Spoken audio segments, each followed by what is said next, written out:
We're back on the Sports Zone. I am Mike Aglialoro. We're going to wrap up our early fantasy football series here. We've been looking at the rookies that are going to impact fantasy football this year at running back, wide receiver, and tight end. Today we're going to look at the quarterbacks. Now, there really only are a few quarterbacks that are even remotely going to have any sort of value this coming season. Three of them went in the first round. You had Blake Bortles going at number 3 to the Jacksonville Jaguars. You had Johnny Manziel, Johnny Football, going at pick number 22 to the bumbling Cleveland Browns. And you had Teddy Bridgewater going to the Minnesota Vikings with the 32nd pick, the final pick of the first round. Now, of these three quarterbacks, I'm sure all three of their teams would love to sit these guys for at least the first few games. And in Blake Bortles' case, it looks like that is what is going to happen. In Teddy Bridgewater's case, he's the one most likely to start the season as the starting quarterback from day one, at least in my opinion. Matt Castle and Christian Ponder, let's be honest, we know what they are, we've seen what they are.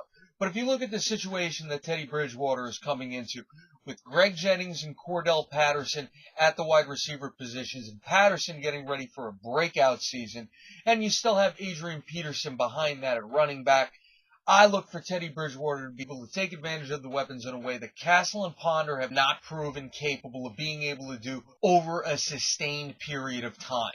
And I look for Bridgewater to become the quarterback of the future this season for the Minnesota Vikings.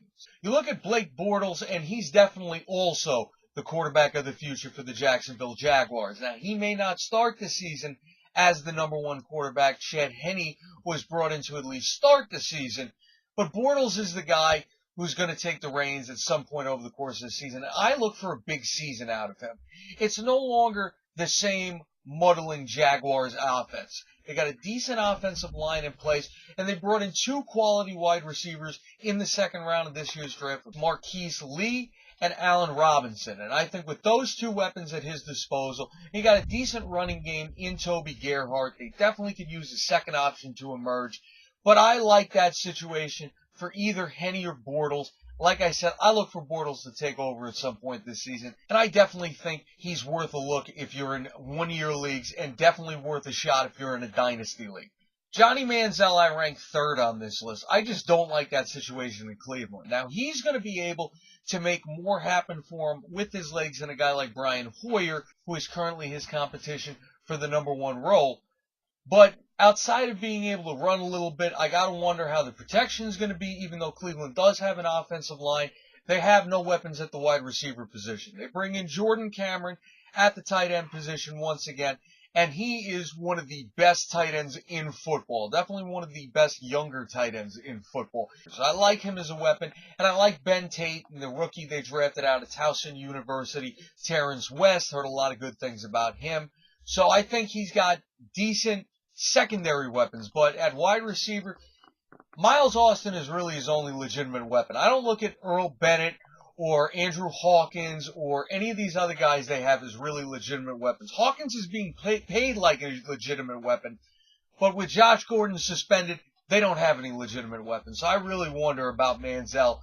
You may want to take a flyer on him in a dynasty league because you can keep him into the future when hopefully Cleveland can do something to increase the weapons around him. But I don't like Manziel if you're in a one-year league.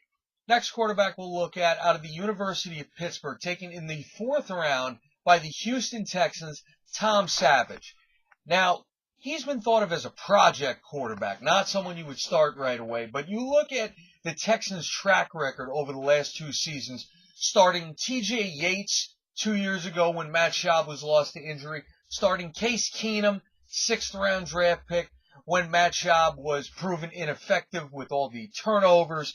And it's not out of the realm of possibilities that the Texans would throw a unheralded late round draft pick into the fire. Now, they probably are going to start off the season with Ryan Fitzpatrick at quarterback, which is why the door is wide open for a guy like Savage to take over. If you really are desperate in the late rounds, maybe you waited too long on the quarterbacks, he's a guy worth a look simply because I think the opportunity is going to be there for him, and I think he's going to get the playing time at some point this season.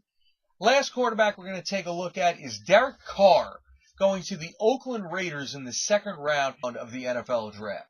And he's going to start the season behind Matt Schaub. Definitely the most stable competition that any of these quarterbacks on this list are going to have to face.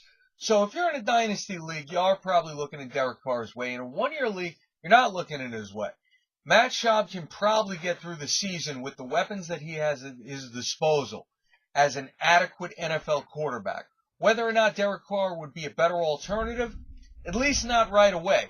You got to figure the first half of the season, Derek Carr should be on the bench. Whether or not he winds up playing in the second half of the season is entirely on whether or not Matt Schaub has another breakdown like he had last year.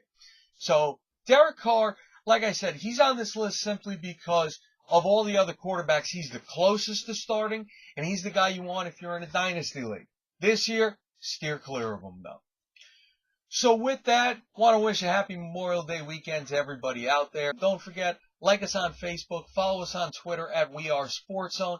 Send us any questions and comments you may have. Check out everything else we got from Aaron Hadasme, Jay Rovsky, Dave Tice, Jake Dixon, Tom Lumbo, and George Murphy. Thanks for everyone for watching. For This is SportsZone, I am Mike Aglialoro, and we will see you next time, folks.